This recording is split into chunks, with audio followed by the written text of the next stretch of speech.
Assalamualaikum warahmatullahi wabarakatuh. Waalaikumsalam warahmatullahi. Tabi pun. Iya pun. Halo Edu Friends, selamat datang di episode kali ini di podcast EduPod, membahas terkait dunia pendidikan, yaitu topik yang sangat menarik. Kita akan mengupas habis terkait dengan pendidikan karakter berbasis kearifan lokal bagi mahasiswa di perguruan tinggi. Seiring dengan tantangan zaman, pendidikan karakter pada saat ini, khususnya di perguruan tinggi, seringkali berfokus pada soft skill, seperti critical thinking, leadership, dan juga adaptability. Namun, apakah masih ada ruang bagi kita untuk mengambil nilai-nilai luhur seperti yang ada di Provinsi Lampung, yaitu PIL Pesonggiri? Nah, pada kali ini telah hadir bersama kita Profesor Dr. Farida Aryani MPD, seorang pakar di bidang pendidikan khususnya bahasa Lampung, dan kita akan tanya banyak hal terkait dengan pendidikan karakter berbasis kearifan lokal. Selamat sore Ibu Prof. Selamat sore Apa Tabi kabar? pun. Iya pun. Baik Ibu Prof, perlu kita beritahu terlebih dahulu bahwa beliau ini adalah seorang yang memang pakar di dunia pendidikan yang tadi saya sebutkan, di dunia pendidikan bahasa Lampung khususnya ya Prof ya. Nah, beliau juga koordinator program studi Magister Pendidikan Bahasa Lampung. Bahasa dan kebudayaan Lampung. Bahasa dan kebudayaan Lampung. Selain sebagai dosen, Prof, boleh diceritakan profesinya selain sebagai dosen itu sebagai apa saja, Prof? Yang pasti pembimbing akademik, Ya. sebagai pembimbing skripsi, tesis, juga disertasi. Di luar dari kampus, apakah ada profesi lain, Prof? Ya, kebetulan diberi kepercayaan untuk bergabung menjadi penasehat literasi, juga di provinsi, juga penasehat. Ada satu organisasi perempuan Lampung yang disebut dengan Mirul Lampung Bersatu. Itu organisasi apa, Prof? Itu organisasi perempuan yang lahir dari komunitas ya, komunitas Lampung perempuan. Itu ada satu yang disebut dengan Mirul. Mirul itu artinya apa, Prof? perempuan Lampung yang sudah menikah. Jadi dia akan disapa oleh keluarga asalnya itu sebagai Mirul. Nah, itu. Baik, Edu Friends, selain sebagai dosen, kemudian mengikuti berbagai komunitas di luar dari kampus, Ibu Profesor Farida juga tentunya banyak mengembangkan konsep-konsep pendidikan karakter ya, berbasis kearifan lokal dan juga sebagai peneliti. Nah, ini penting Prof, karena kita akan bahas terkait pertama kali ini, yaitu konsep dari pendidikan karakter berbasis kearifan lokal. Menurut Profesor, mengapa pendidikan karakter berbasis kearifan lokal ini penting diterapkan di perguruan tinggi? Ya, terima kasih sebelumnya Miss Ima, juga adik-adik di luar sana. Kalau bicara karakter tentu perspektif ya, karena ini saya yang ditanya. Saya akan memberikan kata kunci pertama bahwa agama itu harus menjadi terminologi bagi karakter seseorang, termasuk dalam hal ini mahasiswa. Agama apapun, agama Islam, agama Kristen, Katolik, karena kita di Indonesia bermacam agama. Mengapa ini menjadi penting?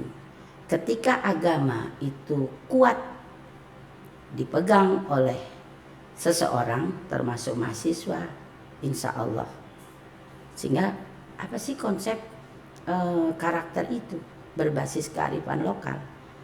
Yang saya katakan tadi, ini akan membentuk, akan memberi bekal pendidikan yang mengintegrasikan pedoman hidup agama yang diimani dengan nilai luhur yang ada.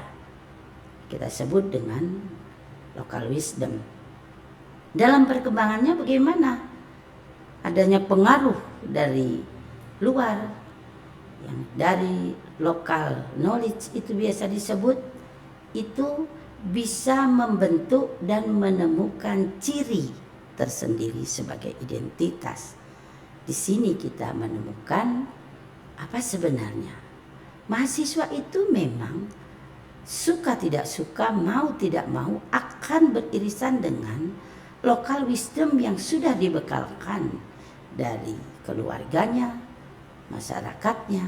Tapi dalam perkembangan dia akan bertemu dengan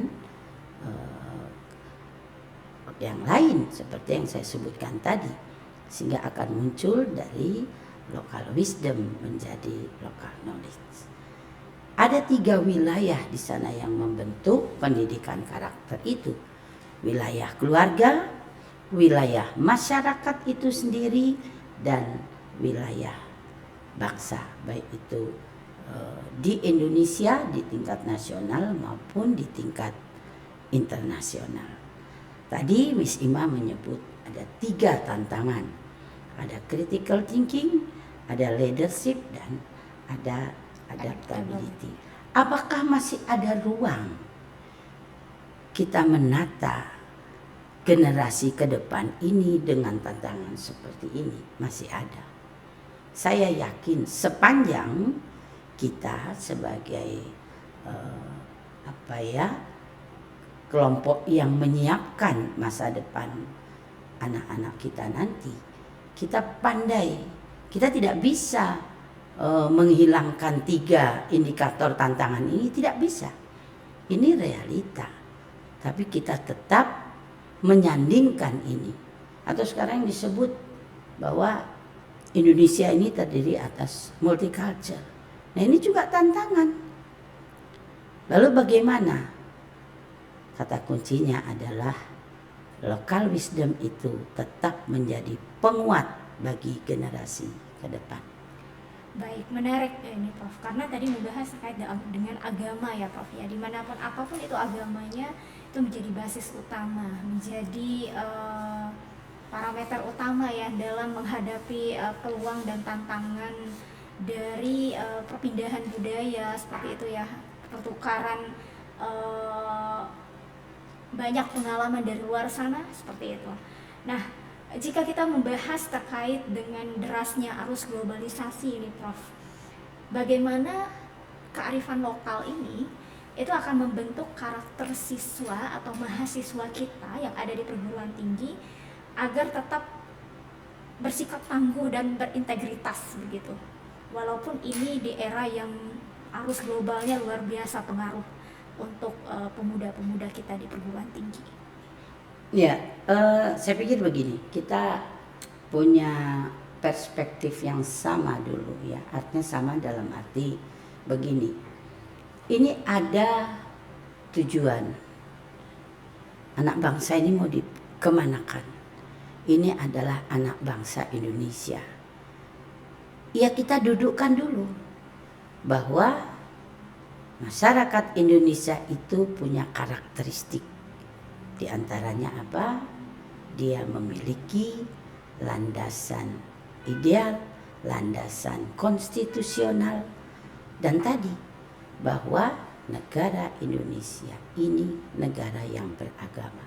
Maka saya tetap meletakkan bahwa agama itu menjadi sumber kekuatan mahasiswa kita, pelajar kita, bagi guru-guru, agar ketika anak-anak ini berkembang sudah dibekali dengan agama oleh keluarganya masing-masing. Lalu pada wilayah masyarakat, nah ini yang sudah mulai muncul. Ini pun harus dikenalkan bahwa Indonesia itu terdiri atas bermacam suku bangsa. Berarti misalnya di Lampung, sekarang kita ambil wilayah Lampung. Di sini ada Jawa, ada Sunda, ada apalagi Sumatera Barat. Nah, itu harus dikenalkan bahwa kita di Lampung punya keluarga yang lain, etnis yang tentu apa yang tadi disebut Miss Ima. Karakter-karakter itu akan bersinggungan. Nah, bagaimana dosen mengenalkan atau guru itu mengenalkan bahwa nilai budaya, tradisi, kearifan masyarakat menjadi landasan pembelajaran. Tetap diajarkan, iya. Nah, kalau di Lampung, tadi Miss Ima sudah menyebutkan, dari mana yang menjadi dasar pembentukan ini? Agama sementara itu sudah menjadi basisnya primer ya.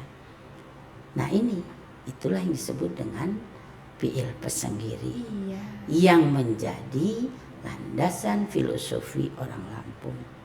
Saya menyebutnya ada 4 pilar di situ. Harus dikenalkan, iya. Jadi kalau menurut guru saya tahun 78, guru saya itu Prof. Hilman Hadi Kusuma, tandana ulun Lampung iya bepiil Pesenggiri. Artinya sama, landasan konstitusional bangsa Indonesia Pancasila, Undang-Undang Dasar Pancasila. Kita PIL Pesenggiri. Nah, ini harus dikenalkan betul, dibedah betul oleh para dosen. Dan ini saya selalu selalu ingin inilah menjadi landasan untuk mengembangkan karakter di dunia pendidikan, khususnya di Provinsi Lampung. Sehingga kalau teman-teman mau belajar seperti apa sih karakter pendidikan di Unila, yaitu yang berdasarkan PIL Pesenggiri. Jadi kalau bisa dirumuskan, Miss Ima, ada mata kuliah kearifan lokal. Nah, ini harus jelas bahwa kearifan lokal yang dimaksud yang bersandar pada PIL Pesenggiri dan sebagainya. Mungkin boleh diterangkan ke EduFriends 4 pilar dari PIL Pesenggiri itu sendiri itu, Prof. Iya. Jadi PIL Pesenggiri itu mengandung 4 pilar yang saya sebut. Pertama, bejuluk beadok.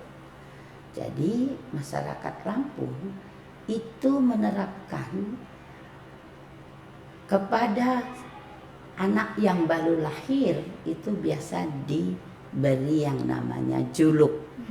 Jadi misalnya Miss Ima lahir itu pasti dibeli juluk, nama yang berlaku di kisaran keluarga besarnya. Pemberian juluk itu. Jadi bisa saja Miss Ima itu namanya dalam bahasa Indonesia Ima Siti Rahmasari di ijazah. Tapi pada lingkup keluarganya ada sebutan tersendiri. Misal Ilun Putri, yang sering saya dengar. Itu juluk. Jadi keluarganya tidak akan memanggil Ima, tapi dia khusus yang namanya juluk tadi. Lalu dia diharapkan bisa kan dia anak muli. Nah, setelah dia diberi juluk, dia akan merambah remaja dan dia akan masuk ke dunianya agar bisa nemuin nyimah. Pilar kedua, nemuin nyimah, dia akan santun, akan simah, menghormati tamu, menyapa tamu. Nah, itu nemuin nyimah. Pilar ketiga, nengah nyampur. Dia bisa berada dalam kelompok anak muli, kelompok misalnya di kampus berbaur, dia tidak menyendiri, dia bisa bersaparia dengan teman yang dari manapun, termasuk kita di Unila kan ada mahasiswa yang dari luar gitu, dia bisa nengah nyampur. Yang keempat adalah Sakai Sambayan, tetap membina mahasiswa mengenalkan sifat gotong royong. Itulah Baik, PIL Pesenggiri. Menarik ini Prof, karena ada 4 pilar dari PIL Pesenggiri itu ternyata bisa diterapkan juga di kampus ya Prof ya. Iya. Selain dari seperti tadi ya berjuluk Mbak Ade gitu, itu kan pemberian nama untuk khas tersendiri di keluarga, kemudian bisa nanti berbaur, kemudian ada sifat gotong royongnya juga. Nah ini merupakan contoh kearifan lokal yang khusus di Provinsi Lampung. Nah dan ini bisa menjadi dasar pembelajaran di kampus kita tercinta Unila. Baik, jika dikaitkan dengan proses pembelajaran ini Prof, kira-kira bagaimana peran dosen di lembaga pendidikan tinggi khususnya ya untuk mengintegrasikan nilai-nilai lokal yang tadi Profesor sebutkan, itu ada PIL Pesenggiri yang 4 pilar itu ke dalam kurikulum atau bahkan mungkin di dalam kegiatan kemahasiswaan itu sendiri. Mungkin bisa nanti diberikan contoh, nah khusus di Prodi Magister Pendidikan Bahasa Lampung, apa nih contoh memang yang tadi disebutkan 4 pilar tadi, apakah ada kegiatan realnya seperti itu? Ya, jadi gini, saya garis bawahi dulu tadi, PIL Pesenggiri itu falsafah hidup orang Lampung, itu dipegang kuat oleh masyarakat adatnya. Harga diri. Nah, dirumuskan sebagai apa oleh masyarakat adat? Itu dirumuskan sebagai norma dasar penetapan hukum adat Lampung. Saya melakukan pemetaan ini dari beberapa penelitian. Nah, PIL Pesenggiri itu ternyata merupakan hukum tertinggi dari segala aturan yang ada pada masyarakat Lampung. Misalnya ketika seseorang sudah diberi adok ya, itu tidak sembarangan. Adok itu pemberian gelar tertinggi dari masyarakat adat.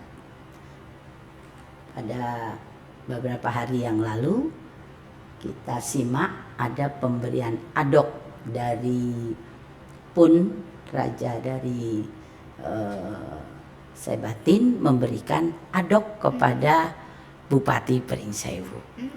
Nah itu jadi Pak Bupati itu tidak lagi disebut, dipanggil kalau ketemu, tapi ketika bertemu dengan masyarakat Lampung dia akan dipanggil adoknya. Saya lupa itu adoknya. Apa itu artinya? Begitu simahnya masyarakat Lampung dengan dikemas sebagai muari, memuarian, sehingga diberilah adok kehormatan. Nah itu. Lalu PIL Pesenggiri itu diposisikan sebagai terminologi hierarki perundang-undangan, yakni merujuk kepada aturan yang lebih tinggi kepada aturan yang lebih rendah. Nah ini juga harus dipahami oleh mahasiswa yang mengambil fakultas hukum. Jadi ini sebenarnya wilayah yang harus dibedah oleh adik-adik yang di fakultas hukum. Seberapa besar PIL Pesenggiri falsafah hidup orang Lampung itu berperan dalam mempertahankan karakter yang berlandaskan dengan PIL Pesenggiri.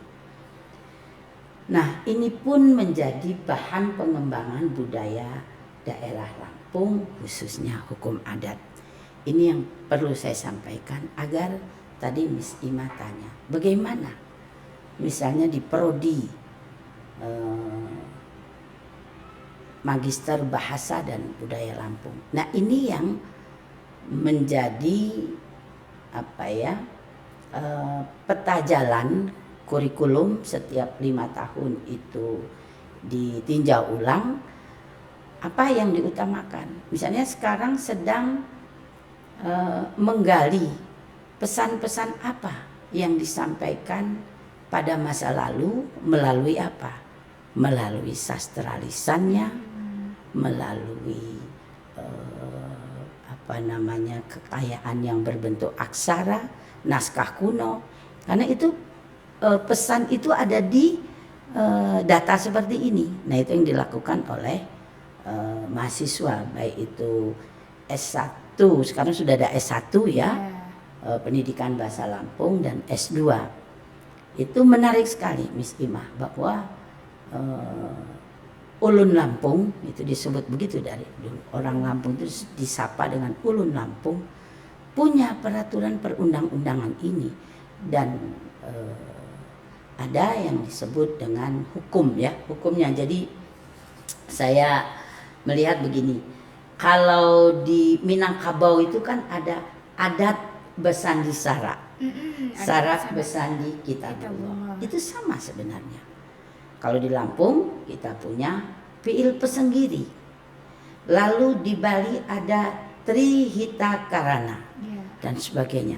Saya pikir ini potensi Indonesia, keberagaman. Jadi kalau ini digali dengan benar oleh masing-masing wilayah, sekarang Lampung, Piil Pesenggiri ini dibenah. Itu yang saya merindukan, dari sesuatu yang menjadi local wisdom, dia bisa menjadi local knowledge. Tentu kalau local knowledge itu kan harus didukung oleh teori, terminologinya, oleh empirik, dan oleh regulasi.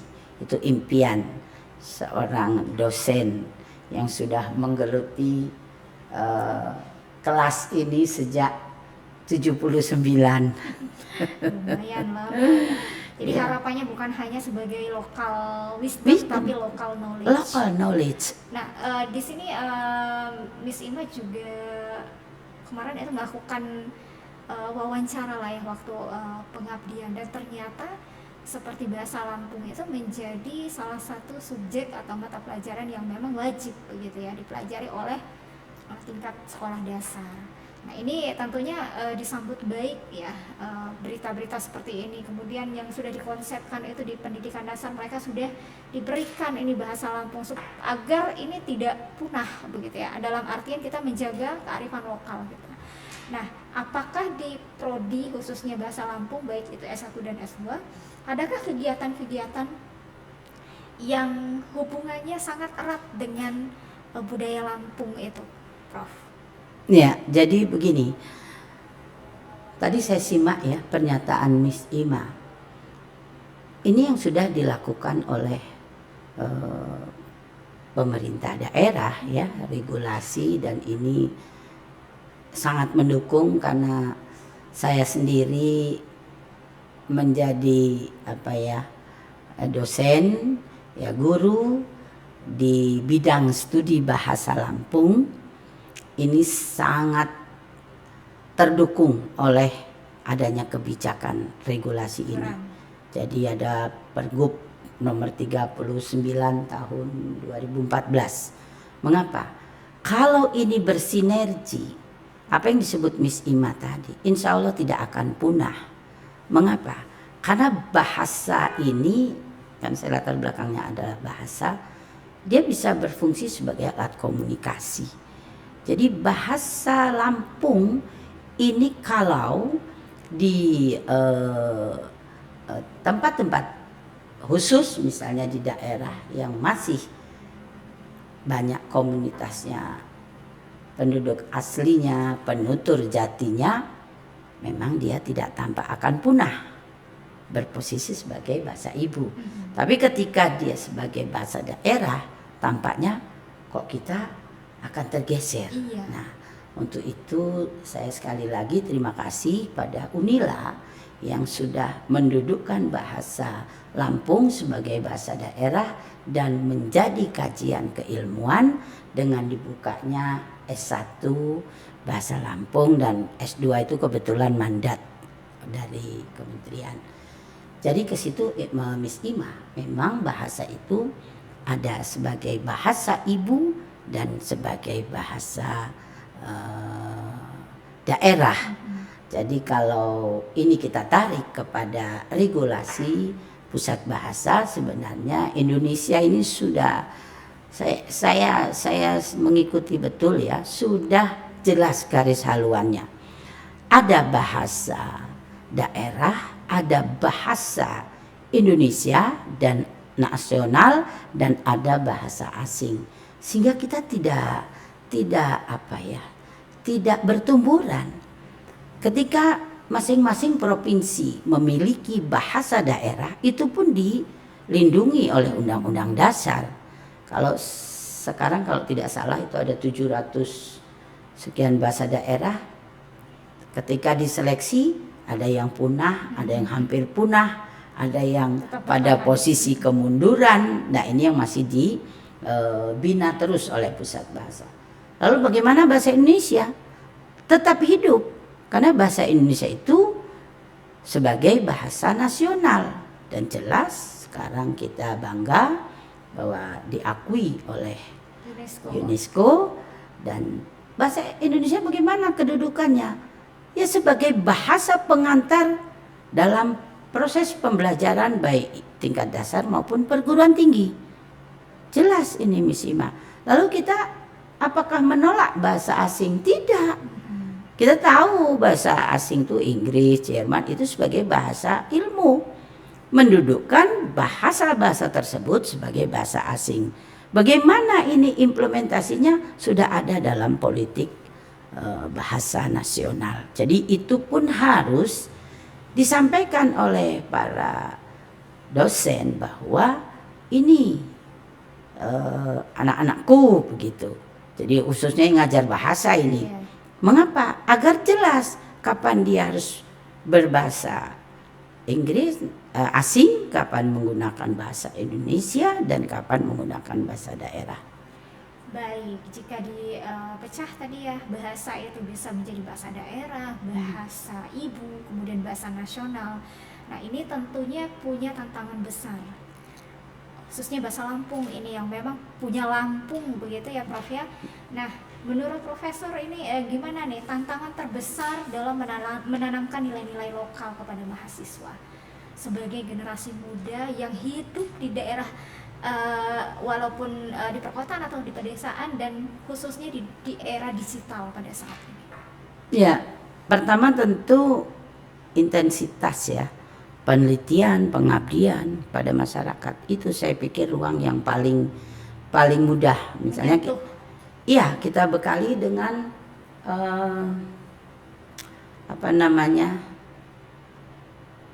pendekatan etnografi.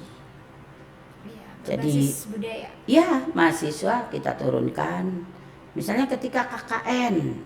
Nah, KKN itu tidak hanya melihat hal-hal yang bersifat umum, berilah ruang mahasiswa untuk mengenali budaya setempatnya. Insya Allah, misalnya sekarang yang kami lakukan para dosen di Prodi S1 dan S2 seperti itu. Di S1 misalnya 3 bulan oleh Bapak Kaprodinya Pak Munaris dilepas mahasiswa untuk melakukan etnografi, sehingga pulang membawa sesuatu, dan itu yang menjadi laporan akhir perkuliahannya tentang kedaerahan. Apa yang ditemukan? Menarik Miss Ima. Misalnya dari sisi kosakata itu kita ujikan saja dengan kosakata yang kita batasi. Itu nanti ditemukan kosakata arkais. Arkais itu yang masa lampau, yang sekarang tidak muncul, dan itu menarik. Iya, ternyata aktivitas masyarakat Lampung, orang Lampung dulu semua terakomodir dengan kata. Tapi mengapa itu hilang? Yaitu perkembangan. Nah, itu bagi orang linguis berlaku ya. Jadi kami mencoba itu dengan mendata, dikelompokkan dalam linguistik itu disebut dengan korpus. Jadi itu yang menarik lagi ketika melihat sastra lisan tradisi. Nah, itu karena khasnya orang Lampung itu menyampaikan sesuatu itu pasti dengan bersastra. Bersastra. Dan menarik sekali itu ya, ada yang disebut dengan pisaan, Ya, Bu pisaan, Bandung, Bu Bandung. terus pepacuh. Kalau Lampung Barat itu hahiwang, gitu-gitu. Itu semacam apa itu, Prof? Sastra. Jadi kalau di Indonesia itu ada pantun, ada puisi. Ternyata Lampung juga ada puisi, itu yang disebut dengan pisaan dan sebagainya. Nah, itu mulai digali. Dan itu bukan hanya kata-kata yang tidak bermakna. Sebab pada sastra lisan tersebut banyak pesan-pesan moral yang ada. Itu betul membentuk karakter gitu. Baik, selain dari yang tadi Profesor sampaikan, yaitu intensitas seperti penelitian pengabdian dilakukan oleh perguruan tinggi, dalam hal ini dosen menginisiasikan, kemudian ada program KKN yang memperkenalkan budaya setempat begitu ya, seperti ajang branding begitu ya Prof ya. Ini daerah kultur ini boleh dipelajari, nanti diperkenalkan, kemudian ya sama-sama kita lestarikan seperti itu Prof. Adakah tantangan lain Prof selain dari intensitas dari kegiatan penelitian dan pengabdian kepada masyarakat itu sendiri? Ya, ada tentu sesuatu yang lama dimunculkan kembali pasti ada tantangan. Contoh, kadang-kadang mahasiswa kita juga belum siap ya. Belum siap ketika turun, dia belum punya modal yang penuh. Nah, ini tantangan kita. Ini juga harus dirumuskan oleh lembaga. Bagaimana kita membekali. Saya selalu berbisik ya dengan pengelola KKN khususnya. Ini harus dibekali. Dibekali tentang tadi kearifan lokal itu. Mengapa? Dia penting karena ketika dia pulang ke ber-KKN ke sebuah ada pengabdian ke sebuah desa yang biasa disebut dengan tiup, itu pasti bersentuhan. Dan saya pernah mengalami ketika membimbing mahasiswa. Lampung ini mengenal istilah sebambangan. Banyak sekali bahasanya. Sebambangan itu anak laki-laki jatuh cinta pada wanita dilarikan, maka biasa disebut dengan larian. Mungkin Miss Ima tahu. Iya, bahasanya saja yang berbeda. Iya. Ya, sebambangan. Bayangkan, ini kalau tanda kutip ya, keluarga yang perempuan tidak tahu ini tentu akan marah dan berhadapan dengan hukum. Bagi pria itu, anak laki-laki itu nggak ada masalah karena dia pikir saya orang Lampung. Namun istilah kam Lampung ini bahasa Lampung. Nyak masalahnya mak nyonyok. Sebab ya dapok larian sebambangan. Nah, itu pun harus dipelajari. Maka saya bilang kepada mahasiswa, hati-hati. Kamu cantik, jangan keluar sembarangan. Tergoda nanti ya. Nah, dilarikan boleh. Nah, ini hal yang kecil saja, belum hal yang lain. Maka saya ingin betul pihak KKN itu memberi modal ini. Ketika ada di wilayah Lampung, hati-hati. Jangan dia di desa di tiuh tersebut duduk-duduk sampai malam hari. Nah, nanti keluar juga teguran. Pipi anak muli kadu bingi. Ya lagi mejong-mejong. Padahal kata si mahasiswa, ih dusun bener ya orang sini ini.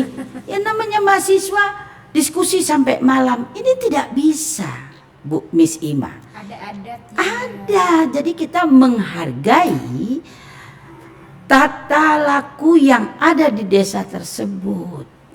Baru kita, dalam kita ini saya membawa Unila ya.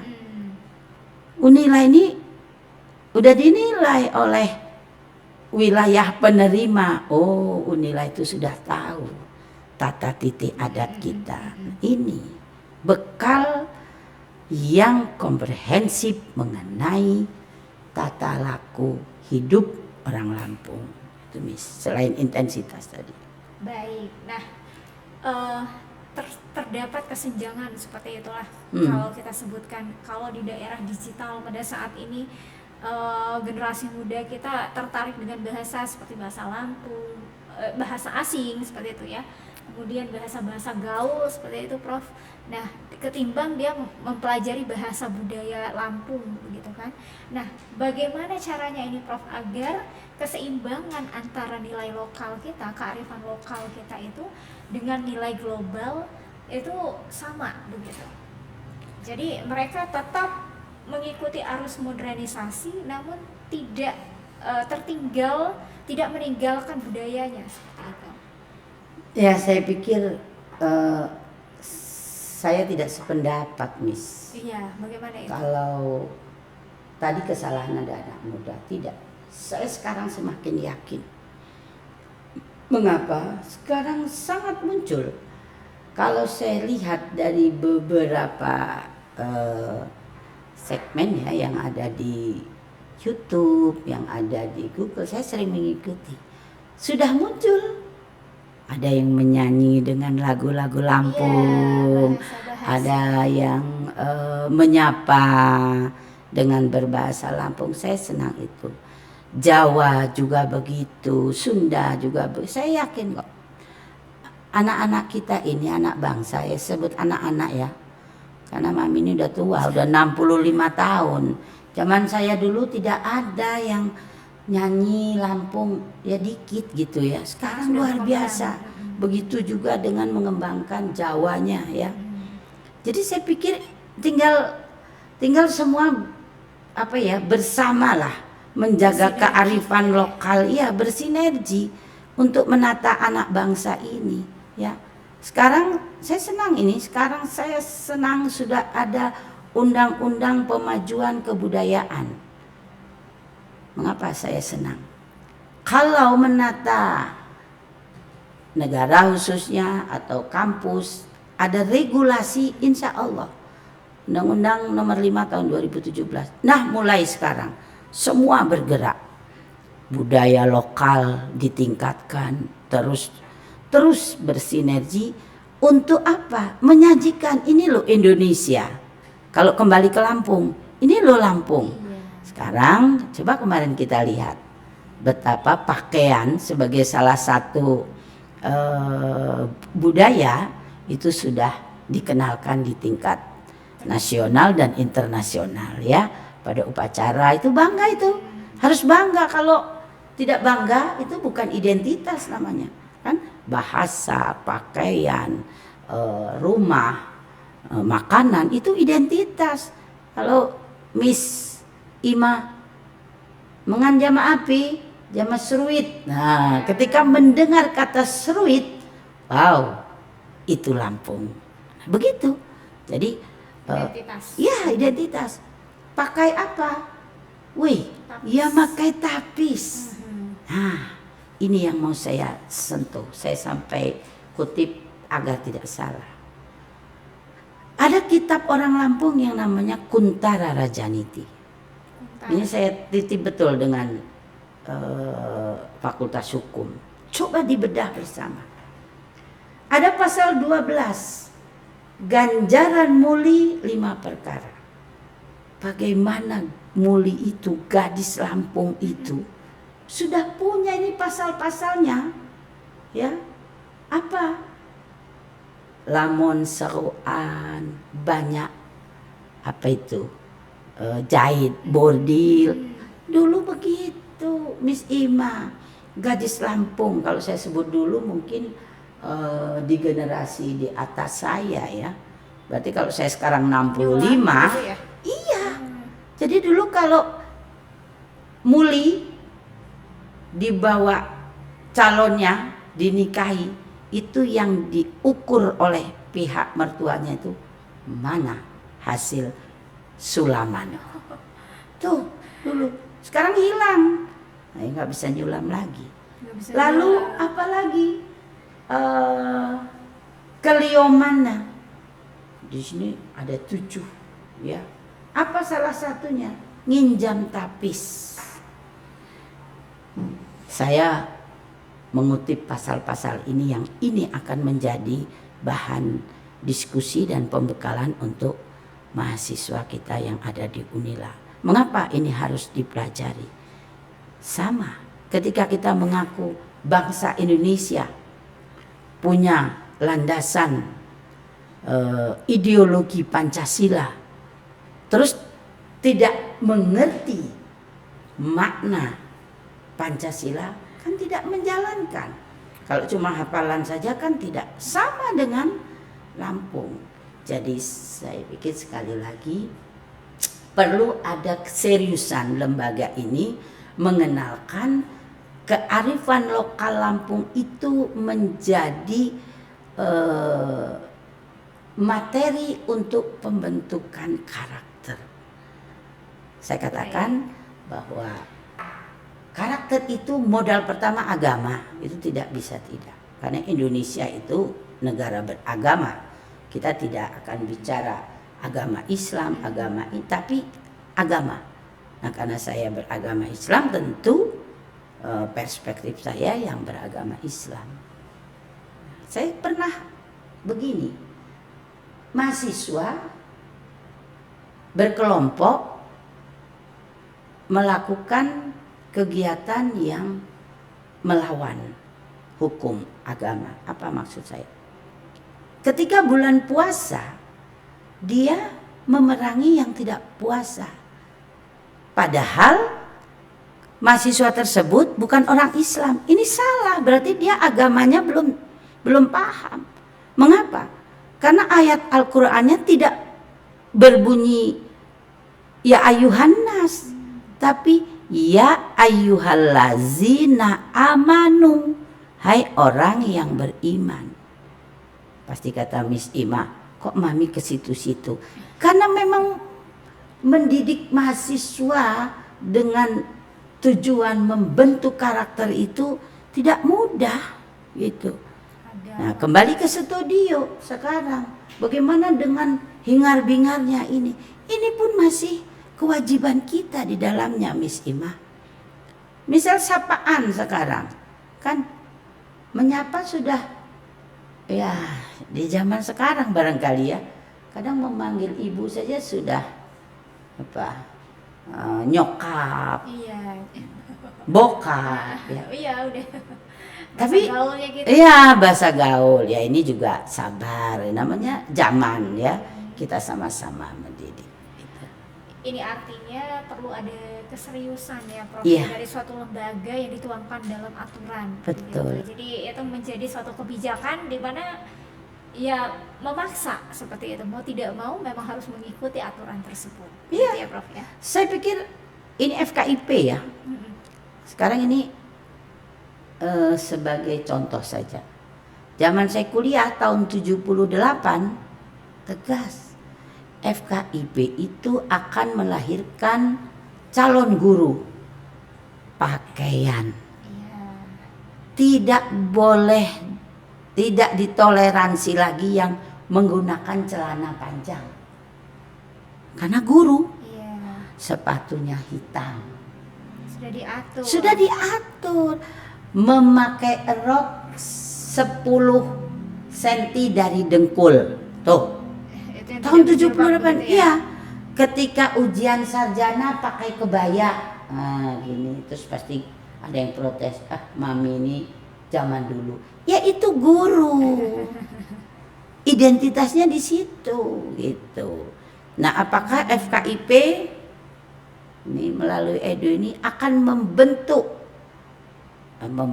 membuat persyaratan minimal ini harus, sehingga nanti ketika jadi guru di luar sana sudah tidak heran, oh pakai baju seperti ini bentuknya gitu. Saya ingin itulah karakter, karena kan ada 4 kompetensi guru itu. Iya. Ya, dari profesional, terus pedagogik, performansi, sosial, dan itu luar biasa itu kalau dibedah bersama, didiskusikan. Jangan bosan Miss Ima. Miss Ima punya mahasiswa S1, ajak apa maunya gitu. Jadi kita juga tahu misalnya begini Miss sekarang ini ya ditampung-tampung gitu. Jadi ada komunikasi ya. Baik, ini menarik ini ya Bu Prof ya, karena dan ternyata kearifan lokal di sini bukan hanya sekedar budaya saja, tapi juga membentuk bagaimana kita cara berpikir kita.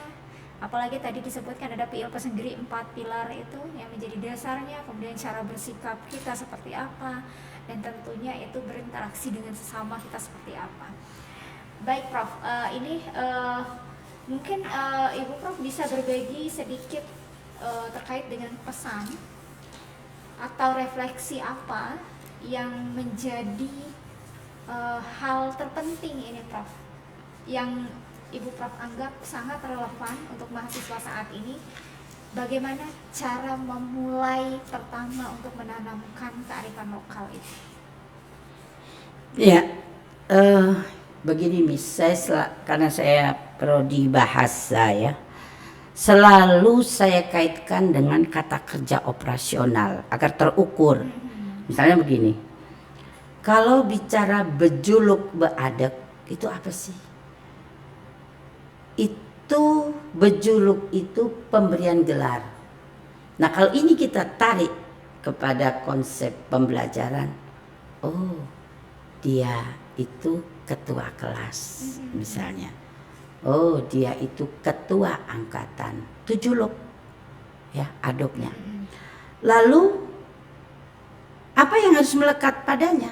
Dia sudah, walaupun di kelas dia sudah punya adok tuh, ketua kelas. Kalau lebih tinggi lagi mungkin di jajaran dosen dia kajur.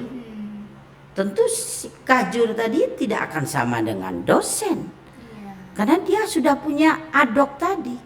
Saya selalu menarik benang merah ke segitu.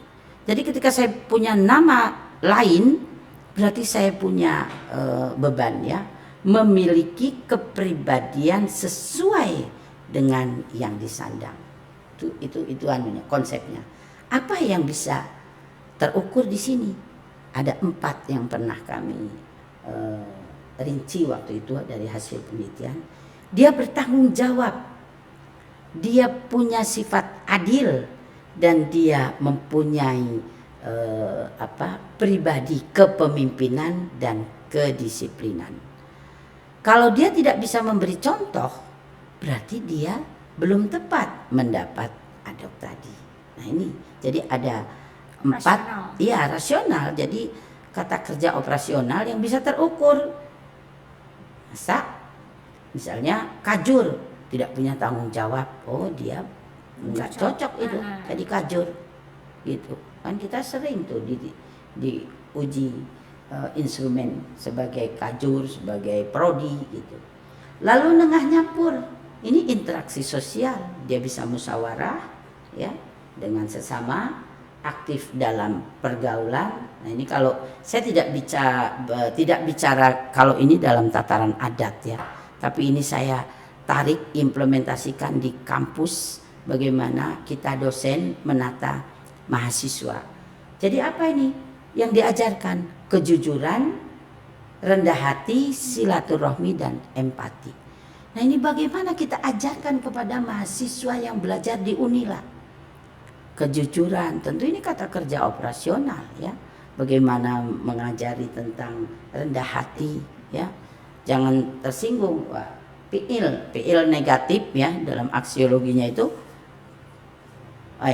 Nikuja Eko mengganggunya, kutabuk nih kok. Nah, nanti gitu kan. Karena PIL itu PIL negatif ya. Lalu yang ketiga itu nemui nyimah. Nah ini saling mengunjungi serta ramah menerima tamu. Apa indikator yang bisa kita kata kerja operasionalnya? Bertoleransi, bermasyarakat, musyawarah, dan saling menghargai. Bagaimana melatihkan ini? Ya bisa lah teman-teman yang dari BK, dari mungkin Miss Ima sendiri, dari manajemen ya. Bagaimana itu kelompok-kelompok apa kita sekarang ini yang sedang terus menjalankan model pembelajaran Iya. itu Deep learning. deep learning. Belajaran ya. mendalam. Nah, itu mendalam.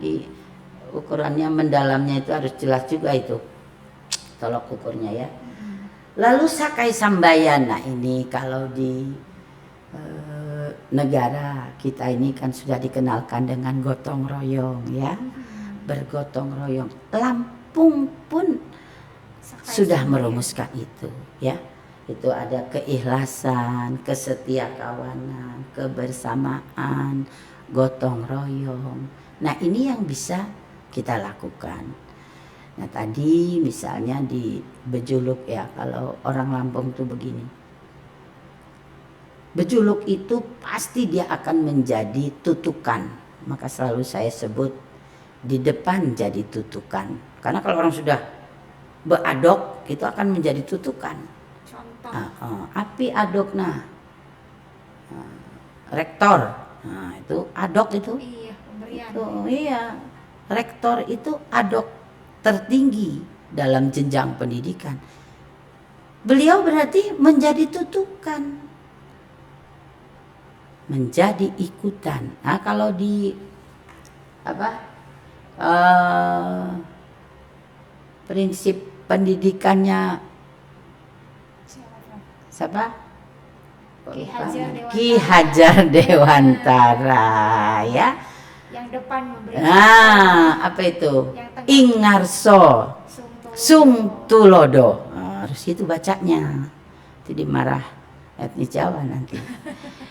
Ing Madyo Mangun Karso Tutwuri Handayan. Jadi kalau ini Miss Ima, kita kenalkan kepada mahasiswa. Ini dari Jawa begini, Iya. ini dari Lampung begini.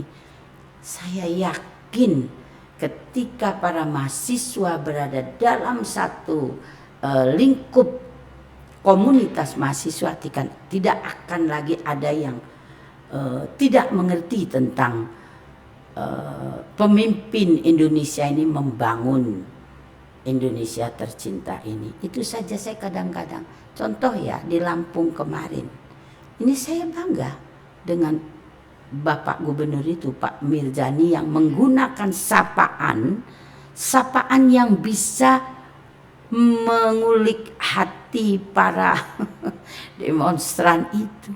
Mengapa? Karena beliau menggunakan sapaan Lampung. Iya. Saya menyaksikan sendiri. Dia sapa dengan berbahasa. Ya, dia panggil kiai, dia panggil batin, dia panggil lagi ayah, beliau panggil lagi kemaman dan sebagainya. Itu sapaan Lampung yang harus terus disosialisasikan. Jadi jangan disapa dengan istilah-istilah yang umum. Miss Ima, ketika saya memanggil kakak yang tua batin, wah itu beda dengan saya memanggil kak, gitu beda.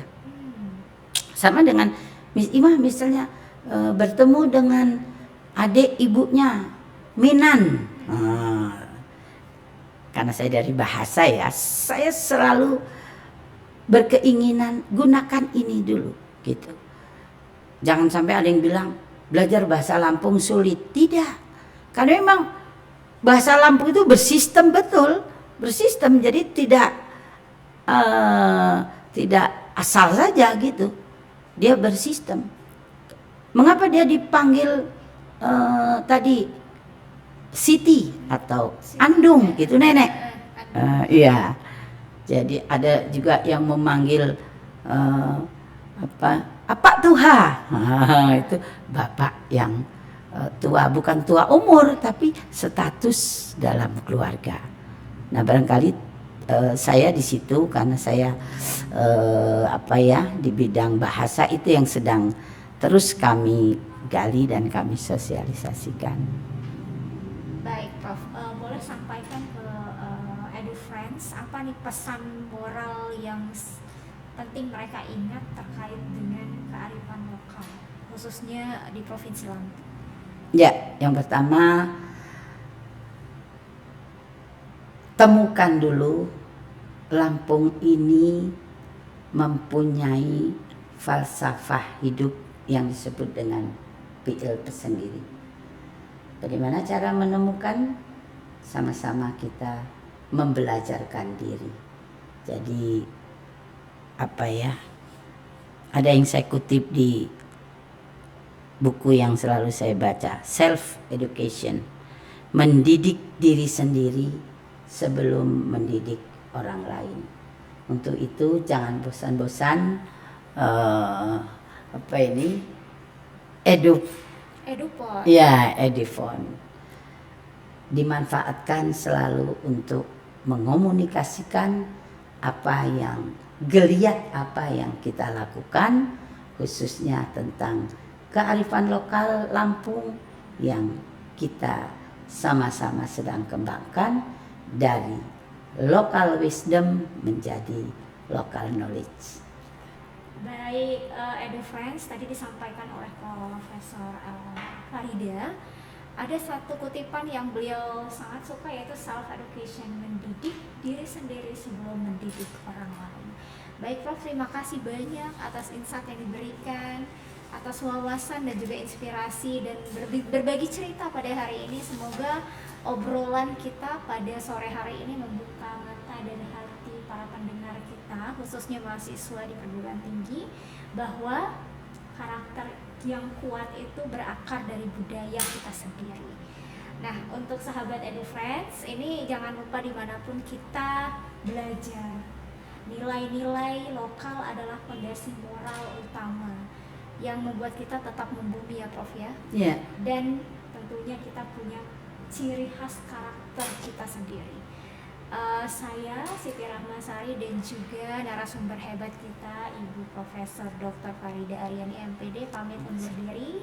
Sampai jumpa di episode selanjutnya di Edupod minggu depan, menginspirasi dari kampus untuk negeri. Saya bisa menyampaikan pesan melalui pisaan. Boleh, Prof. Silakan, Prof. Ini saya mengenalkan pada adik-adik saya. Bahasa Lampung ya? Ya, di luar sana biar semakin sayang dengan kearifan lokal ya. Sai bumi ruajurai sebatin ri pepadun, nunggu di bumi pesai, mak nunggu bumi hulun, ditambah muni sumbai, mulaya nambah rukun. Itulah Lampung, ada adat budaya Lampung, tapi datang juga keluarga Sumbai, ada Jawa, ada Sunda, ada yang lainnya. Terima kasih Miss Ima.